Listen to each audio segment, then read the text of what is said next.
So you guys come on in the house here and we'll show you a little bit about the new construction. The outside is a mixture of new and old, but on the inside you'll be able to see all the new stuff that we've got going on in here.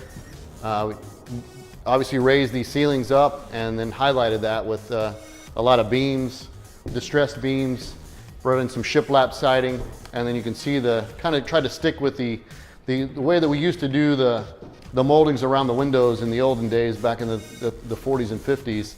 Had a lot of top dressing on the top, so it kind of brought that in, and that's kind of coming back into even the new construction that we do as well. So this would be the living room, the family room, and then into the kitchen. So you can kind of see it's just an open concept all the way through. Didn't really have a whole lot of choice for design. It's a long, narrow house. So you got to get all the rooms that you need in the house. And you got bedrooms off to the right with the new addition that we were talking about back over there with the bathrooms, the closets, and then the laundry room as well. So what we got going on right now is we're just kind of coming down to the end of this project, trying to get things finished up before we start paint. So we're coming in here and sanding down the subfloor, making sure everything is as smooth and level as possible before we come in and lay down the wood floors. Now we've done this house a little bit differently than we normally do. Typically the wood floors would go in first. They would go in and underneath all the cabinets, underneath all the baseboards. But since this house is a pier and beam style house, we've got air all the way around this house, outside, underneath, on top. The windows are open, doors are open.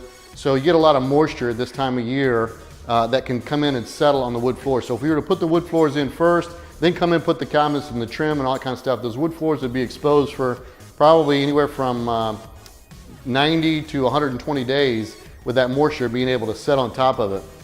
That causes a problem, and once that moisture hits those floors, it starts causing those floors to ripple, or cup is what they call it. So we decided on this house, so what we're gonna do is we're gonna do everything first and then come in at the very end and put the wood floors down. We've already got the HVAC system in here so we can control the humidity level. Once we get these floors down, we can shut the windows, shut the doors, turn the AC or the heater on, suck all the moisture out of here, and try to keep those floors flat and keep them from being exposed to high levels of humidity. So, just trying to bring in some uniqueness in each of the bedrooms. The homeowner wanted to kind of highlight the ceilings. These are trade ceilings. They kind of go up just to kind of give it some height so it's not so flat. So we brought some shiplap in here too, surrounded it with a PM6 molding. These are pocket doors to try to eliminate a lot of the clumsiness of doors opening and closing. We got a lot of doors right here. So you got two double doors right here that are just pockets that slide out. And then we've got a pocket door over here too. So being that this home is kind of a secondary home, it's not necessarily a main living house. They wanted to kind of have it open, but be able to close off rooms on a regular basis. And then if they need to, they just open it all up. So this is part of the extension that we added on. This is the laundry room. And again, this house is really small, so everything is pretty compact. So there'll be a stackable washer and dryer, a little bit of cabinets for storage and stuff in there. And then this is another bathroom down here, pretty small. But this is all part of that new addition that we added on to the west side of the house. You got some clothes hampers, towels, that type of stuff right here. So this is the kitchen, kind of the showpiece of the home. They really want to do something special in here, so we did a lot of shiplap siding on the ceiling, and then did the distress beam down the top. So these distress beams will be stained. All the ones in here will be stained, and then the rest of this will be painted. So you'll have a contrasting colors on that. So, and then on this side over here, we'll bring in some brick and do the brick on the walls, around the cabinets, around the vent hood, that type thing.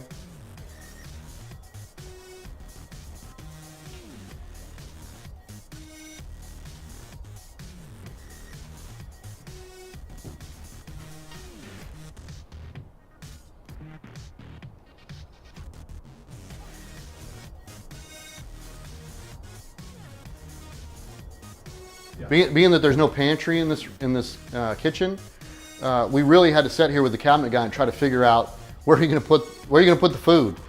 there's no pantry. So we created this chest so that you can come in here and use these as pantries. So this is all pantry. This is all pantry. Canned goods, spaghetti noodles, big shelves underneath here for storage of bulk items.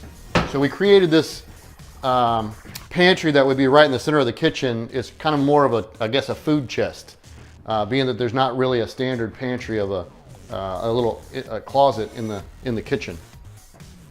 So you guys come on into the master bedroom.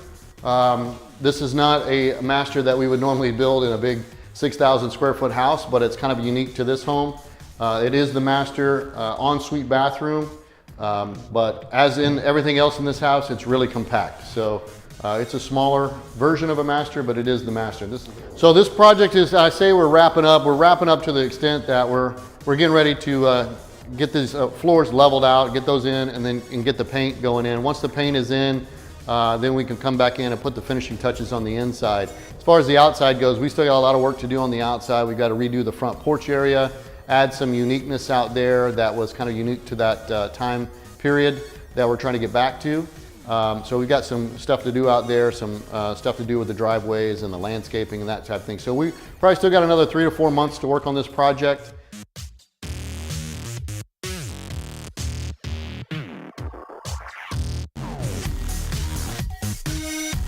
Gary Chasteen with Crestmont Custom Homes, and we look forward to having you guys back and showing you the finished product at the end.